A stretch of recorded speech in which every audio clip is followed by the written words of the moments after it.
உலகெங்கும் வாழும் தமிழ்ச் சொந்தங்கள் அனைவருக்கும் வணக்கம்.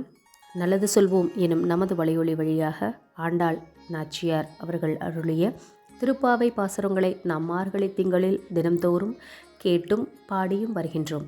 அந்த வரிசையில் இன்றைய திருப்பாவையின் 11வது பாசுரத்தை பார்க்கவிருக்கின்றோம். திருப்பாவை பாசுரங்களில் முதல் பாசுரம் தொடங்கி 15வது பாசுரங்கள் வரை ஒவ்வொரு பாசுரத்திலும் ஆண்டாள் நாச்சியார் அவர்கள் தோழிமார்களை துயில் எழுப்புவதாக பாடலை வடிவமைத்துள்ளார். தோழிமார்களை தூக்கத்திலிருந்து எழுப்பி அவள் பாவை நோன்பினை மேற்கொள்ளும் வழிமுறைகளை பற்றியும், விரதத்தின் போது செய்யக்கூடியன செய்யக்கூடாதவை பற்றியும், விரத நெறிகள் குறித்தும் அவை கடைபிடிக்கும் முறைகள் குறித்தும் நமக்கெல்லாம் பாடல் வழியே விளக்கமாக விளக்கியிருக்கிறாள். ஒவ்வொரு பாடல் வழியாகவும் ஆண்டாள் திருப்பார்கடலில் பள்ளி கொண்டுள்ள பரமாத்மனின் அவதாரங்களை ஒவ்வொன்றாக எடுத்துரைத்தும், அவனின் திருநாமங்கள் பலவற்றை பலவாறாக எடுத்துரைத்தும், நாராயணனின் திருவடிகளை போற்றி பாடி நாமும் இறையருள் பெற துயிலிலிருந்து எழுந்து இறைவனின் திருவடிகளை பற்றுவோம் என பாடல் வழியாக ஆண்டாள் நாச்சியார் விளக்கி தருகிறாள். திருப்பாவையின் 11வது பாடலை கேட்பதற்கு முன் இப்பாடல் குறித்து சிறு செய்தி. கோவலர்தம் பொற்கொடியே புறப்பட்டு வருக, சுற்றத்து தோழிமார் எல்லோரும் உன் முற்றம் புகுந்து முகில்வண்ணன் பேர் பாடுகின்றனர்.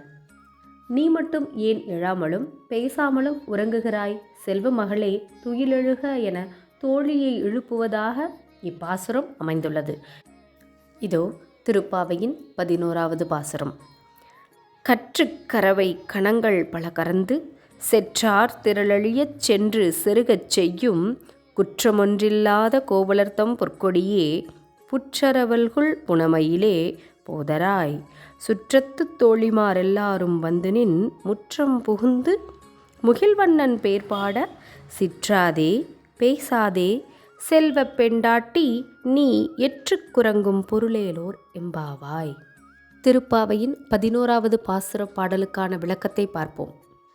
கன்றுகளுடன் கூடிய பசுக்களை பால் கறந்து வாழும் வாழ்க்கையையும், பகைவர்களை அழித்து போர் செய்யும் வீரச் செயலும், குற்றமேதும் இல்லாத வாழ்வும் உடைய இடையர்தம் மகளே, மயில் போன்ற சாயல் உடையவளே, புறப்பட்டு வருக. உன் சுற்றமாக இருந்து வரும் தோழியர் எல்லாரும் வந்து நின் முற்றம் வந்து கூடி நின்று மேகநிற வண்ணனாகிய கண்ணனை பாடவும். செல்வ மகளே, நீ அசையாமலும் பேசாமலும் நீ எதற்காக உறங்குகிறாய்? அது முறையன்று, சீக்கிரம் எழுந்து வா என தோழிகளை அழைக்கிறாள் ஆண்டாள் நாச்சியார். அழைப்பதோடு அவள் நிற்கவில்லை. நேரம் ஓடிக்கொண்டே இருக்கிறது. தோழியோ எழுந்து வந்த பாடில்லை. நாம இருந்தால் என்ன செய்திருப்போம்? அவளை விட்டுவிட்டு நீராடச் சென்றிருப்போம். ஆனால் பக்தி நெறிக்கு இது அழகல்ல. பிறரை விட்டுவிட்டு தான் மட்டும் இறைவனை அடைய முயன்றால் அது நடவாத ஒன்று. எல்லோருமாய் இறைவனை நாட வேண்டும், அவன் புகழ் பேச வேண்டும். அப்போதுதான் அவன் அருள் அனைவருக்கும் பரிபூரணமாக கிடைக்கும். அதனால்தான் கூட்டு பிரார்த்தனைக்கு மகத்துவம் அதிகமாக இருக்கின்றது என்று இப்பாடல் வழியே நமக்கெல்லாம் இறைவனின் திருநாமங்களை போற்றி பாட அழைக்கிறாள் ஆண்டாள் நாச்சியார். நன்றி, வணக்கம்.